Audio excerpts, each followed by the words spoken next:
আজ এই প্রথমবার জীবনের বড় একটি অভিজ্ঞতা হলো। সো হ্যালো এভরিওয়ান, আসসালামু আলাইকুম। কেমন আছেন সবাই? হয়তো কেন ভাববেন আমি এই কথা বলেছি। কারণ এই ফার্স্ট টাইম কিন্তু আমি এত বড় একটা ডাটা রান্না করেছি। আমি কখনো ভাবিই নাই যে এটা এত সুন্দরভাবে সিদ্ধ হয়ে যাবে। তো ১ম এ কিন্তু দেওরে কিন্তু ডাটা গাছের কাছে চলে গিয়েছিল। আর সেখান থেকে কিন্তু একটা বটি দাও নিয়ে গিয়েছে। সেটাকে যেভাবে আমরা বাঁশ কাটে সেভাবে কিন্তু কেটে নিচ্ছে। আর দেখতে পাচ্ছেন এটার কিন্তু অনেক ডালপালা সবকিছুই আছে। আর এটার উপরেরটা কিন্তু প্রচুর পরিমাণে একদম শক্ত ছিল। আর এই তো এটা এখন নিয়ে নিচ্ছে। আর একটা ডাঁটাই কিন্তু নিয়েছে। ডাঁটাটা কিন্তু আমি আপনাদেরকে দেখিয়ে দিয়েছি। এটা কিন্তু অনেক মোটা ছিল। আর এটাকে কিন্তু আমি ভালোভাবে একটু কেটে নিয়েছি একটু সময় নিয়ে।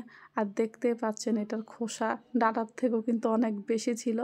আর এটার যে বীজগুলো ছিল সেগুলো কিন্তু আমার শাশুড়ি মা শুকিয়ে রাখবে। তো ১ম এ চুলায় গিয়েছি, তো মাছগুলা ভালোভাবে একটু ভেজে নিচ্ছি। মাছ ভাজার পরে কিন্তু আমি ঘরে রান্নাটা বসিয়ে দিয়েছিলাম। ১ম এ কিন্তু মাটির চুলায় গিয়েছি। আমার শরীরটা ভালো লাগেনি। পরে ঘরে চলে আসছি, রাতে রান্না করেছি। তো এই তো পেঁয়াজ দিয়ে দিয়েছি, ১ চামচের মতো রসুন বাটা দিয়েছি, ১ চামচের মতো হলুদের গুঁড়া দিয়েছি, ৪-৫ টা আস্ত কাঁচামরিচ ফালি করে দিয়েছি তেলের সাথে। এখন ভালোভাবে কিন্তু এগুলোকে কষিয়ে নিচ্ছি। এখন দিয়ে দিচ্ছি ১ কাপ পরিমাণ পানি। আর এই তো ১ চামচ পরিমাণ কিন্তু গুঁড়া মরিচ দিয়েছি। মরিচটা আপনাদের ইচ্ছে অনুযায়ী আপনারা দিয়ে দিবেন। তো এখন দিয়ে দিচ্ছি স্বাদ মতো লবণ। ডাঁটা তরকারিতে যদি আপনার লবণটা বেশি হয় তাহলে কিন্তু খেতে ভালো লাগে না। এইজন্য আমি একটু অল্প করেই দিয়েছি। পরে লাগলে আবার আমি এড করে দিব।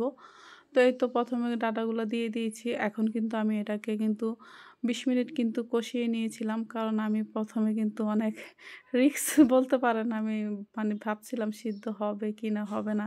শাশুড়ি মাও একটু রিস্কেই ছিল। তো এই তো আমি অনেকক্ষণ যাবৎ কিন্তু এটাকে কষিয়ে নিয়েছি। একটু ভয়ে, ভয়ে ছিলাম যেহেতু। তো তরকারিটা কষাতে, কষাতে কিন্তু 50% এর মতো দেখি সিদ্ধ হয়ে গিয়েছে। তারপরে কিন্তু আমি পানি দিয়ে দিয়েছি। তো পানি আমি ১ম ভেবেছিলাম ১ পাতিল পানি দেব। কিন্তু যখন দেখলাম তরকারি অনেকটাই সিদ্ধ হয়ে গিয়েছে, এজন্য আমি পানি একটু অল্প করেই দিয়েছি।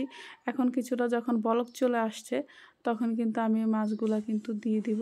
আর এখানে ৪ পিস মাছ নিয়েছি। যেহেতু আমরা ৩ জন ছিলাম। তো এইজন্য ৪ পিস মাছ দিয়ে কিন্তু আমি রান্না করেছি। আর ঝোল কিন্তু অনেকটাই শুকিয়ে গিয়েছে। তো এই পর্যায়ে একটু ধনিয়া পাতা আমি দিয়ে দিয়েছি। কারণ ধনিয়া পাতা দিলে আলাদা একটা ফ্লেভার, ঘ্রাণ চলে আসে। আর খেতেও কিন্তু ভীষণ ভালো লাগে। গাইস বিশ্বাস করেন এত মজা হইছে তরকারিটা আমি কখনো কল্পনাই করতে পারি নাই। এরকম একটা গাছ ডাঁটা দিয়ে যে এত মজার তরকারি রান্না করা যায়। তো আমি পুরো একদম এই ডাঁটাটার কিন্তু একদম ফ্যান হয়ে গিয়েছি। তো বাড়িতে অবশ্যই যদি এরকম ডাঁটা থাকে একবার হলেও কিন্তু ট্রাই করবেন। তো ভিডিওটি ভালো লাগলে লাইক, কমেন্ট, শেয়ার করে পাশে থাকবেন। আল্লাহ হাফেজ। আসসালামু আলাইকুম।